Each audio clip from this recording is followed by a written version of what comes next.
After the five had stepped into the void-shattering grand formation one after another, the gray spatial profound light instantly condensed, but did not completely vanish. The entire formation continued to operate slowly in a hazy, gray glimmer. As its profound patterns flowed, they faintly exuded the supreme divine aura of the Abyssal Emperor.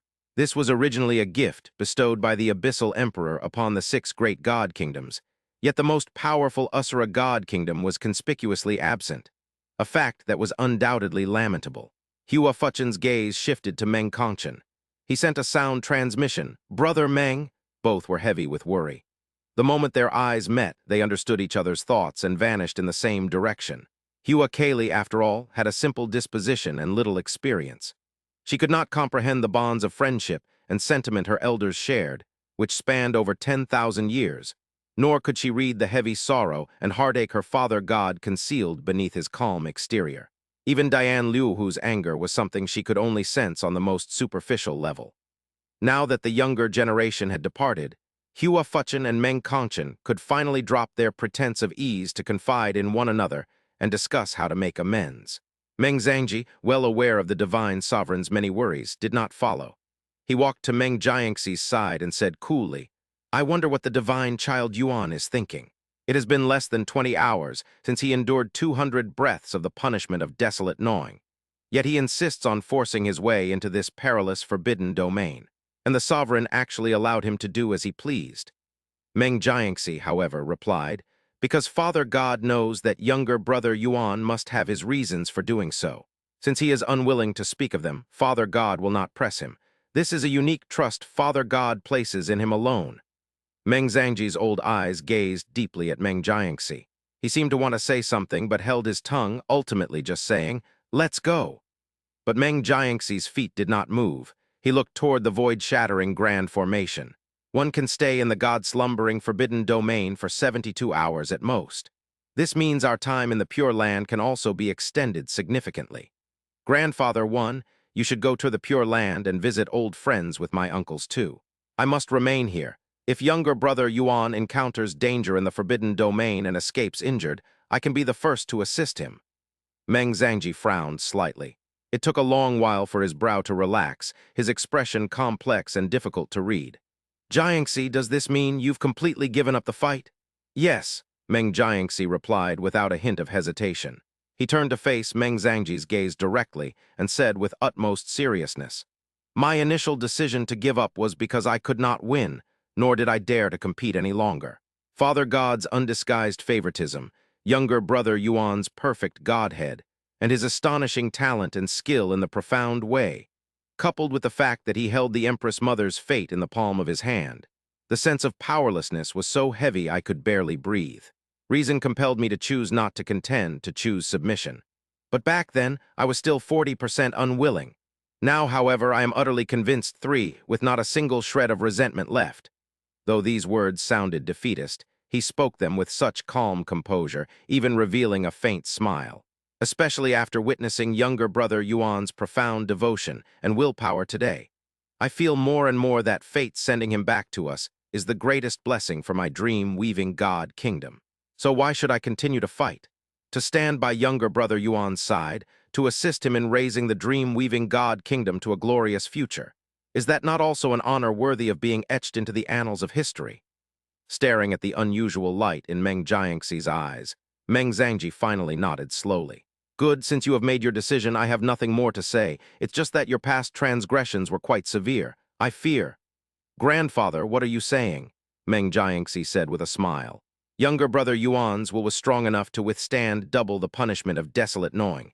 How could he possibly care about such minor grievances from the past? Your worries are truly unnecessary." "Good, good." Meng Zhangji finally broke into a smile. "You're right, we have all witnessed your excellence. For the dream-weaving god kingdom to have someone even more outstanding than you is not a heaven-sent calamity, but a heaven-sent blessing. Back then, our thinking was truly too narrow. Your uncles now feel the same as I do. It's just that they can't get over their old pride and lingering fear. It's time I had a good talk with them. The eternal Pure Land, a new beginning for all kingdoms. With the two of you in the dream-weaving's next generation, we can truly feel gratified and at ease. With such a dazzling and promising future, We old fossils must also do our utmost, ha ha ha ha. Abyssal dust brushed against his face as Yun Qi slowly opened his eyes. Before him was a gray, hazy world. The light, the aura, the atmosphere, it was all just like the sea of fog. However, the abyssal dust here was far denser than in the middle section of the sea of fog, perhaps even approaching the density of its depths. For others, to suddenly enter a forbidden domain submerged in abyssal dust from the pure land would be like falling from a clear spring into a mire. Their profound energy and spiritual sense would be heavily suppressed, an incredibly uncomfortable feeling. But for Yun Qi, it was like a fish returning to the vast ocean. The spiritual pressure from the pure land completely dissipated, and every wisp of abyssal dust here could serve as a vessel for his spiritual sense. He let out a long, slow breath and released his divine sense, blanketing the area around him. Li Xiu spoke softly. "It's so quiet, much quieter than the sea of fog." Yun Qi replied casually, "That's because there are very few abyssal beasts here, but abyssal ghouls are everywhere." And abyssal ghouls were nearly silent as they roamed. "Don't be in a rush to investigate the surroundings. Focus your mind and rest for a moment." Li Xiu's voice grew even softer. "In the Pure Land, your soul strings were stretched too taut, and the soul wounds from the punishment of desolate gnawing have not fully healed. This place is safe for you. At least allow yourself a moment to breathe." "Oh, worried about me?" "Yes." A faint smile touched the corners of Yun Qi's lips. He then obediently retracted his spiritual sense and let down his guard, sitting down on the ground.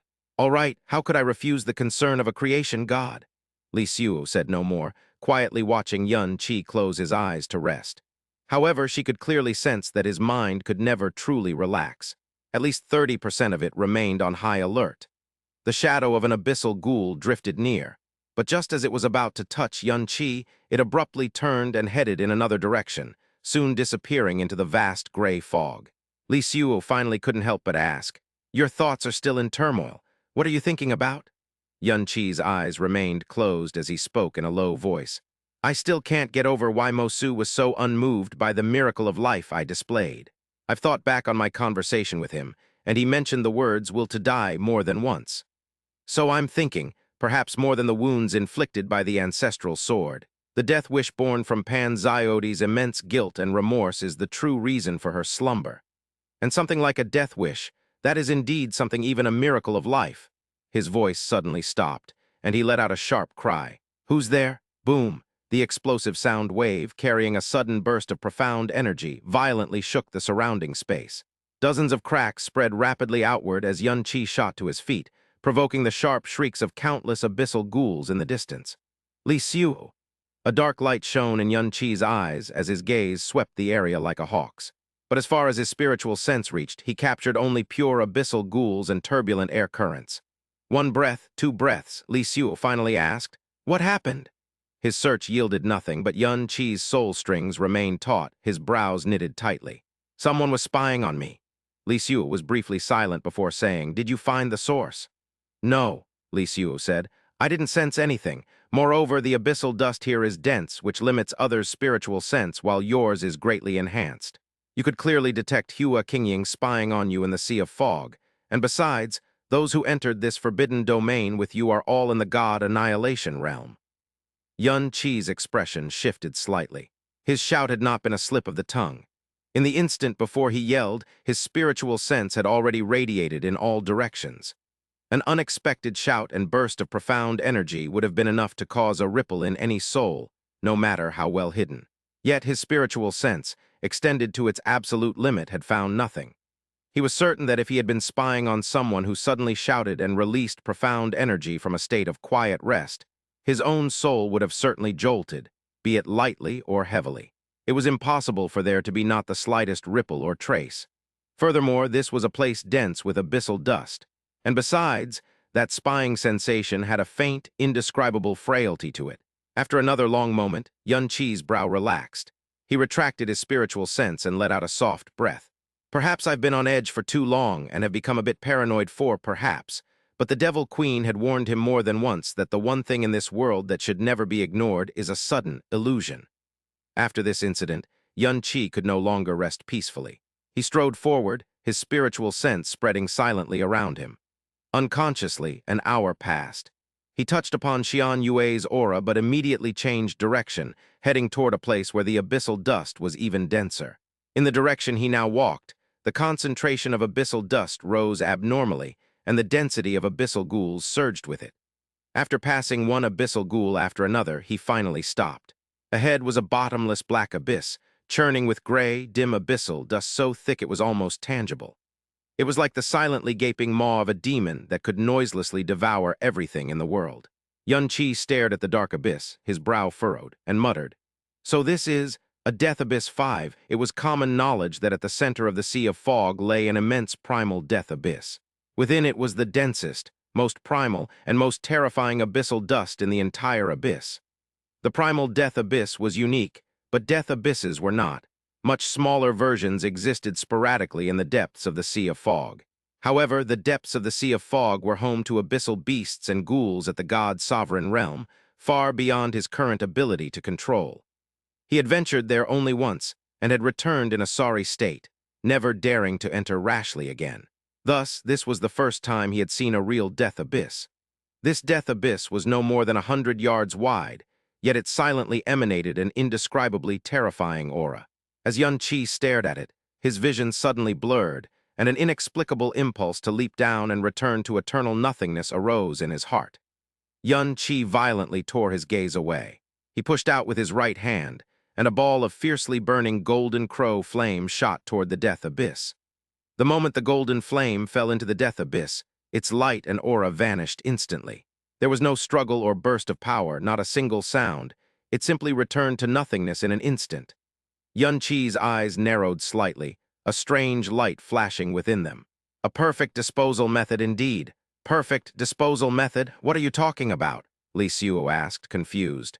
You'll know soon enough. Before his words had even faded, Yun Qi suddenly whipped his head to the right. The light in his pupils flared, and even his fingers curled involuntarily from excitement and agitation. Found her. Following Yun Qi's perception, Li Xiuo murmured the name, Shen Wu Yi. Your insistence on coming here, was it all for her? Yes. Yun Qi concealed his aura and moved through the layers of abyssal dust toward the source of the presence. Li Xiuo seemed stunned by this answer. After a long moment, she asked, full of confusion, Why? Is it simply because you want to be near her, or do you want to try to awaken her memories? I do want to be near her. I want to more than anything. I want to, regardless of the cost or consequences. This short sentence was laden with Yun Qi's incredibly heavy and complex emotions. But the him of this moment, the him in the world of the abyss, was not purely Yun Qi. However, my personal feelings and desires can never take precedence over the safety of my homeland. Li Xiuo.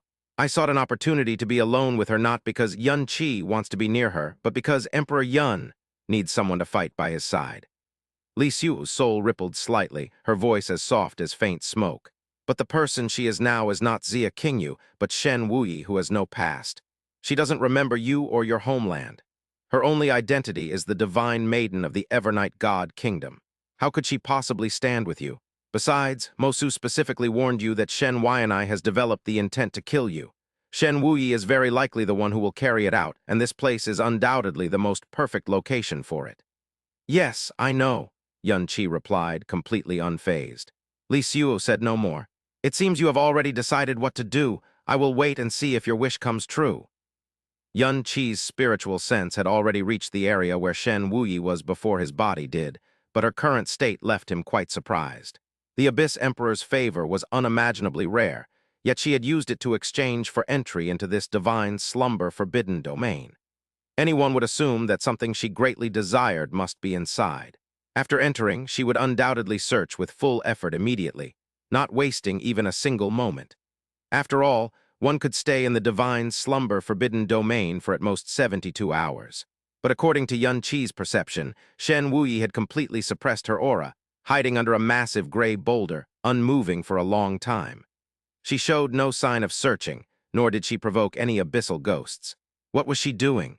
The lunar aura he sensed earlier was moving rapidly, fighting fiercely, carrying a bit of heat. After all, this was once the place of a fallen god.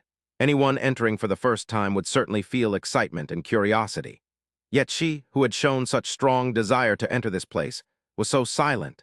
At that moment, Shen Wuyi suddenly turned her eyes, and Yun Qi's spiritual sense was instantly touched by a gaze as cold as the moon. She sensed me?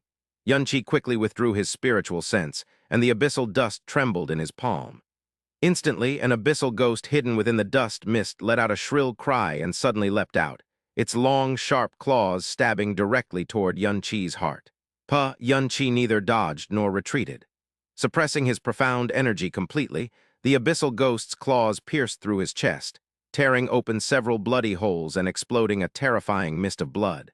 Li Xuo screamed in shock. Yun Qi, you? Don't worry.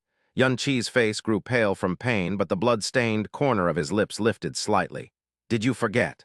I told you before. Being injured is the easiest way to make someone lower their guard. The more serious the injury, the better. Hiss.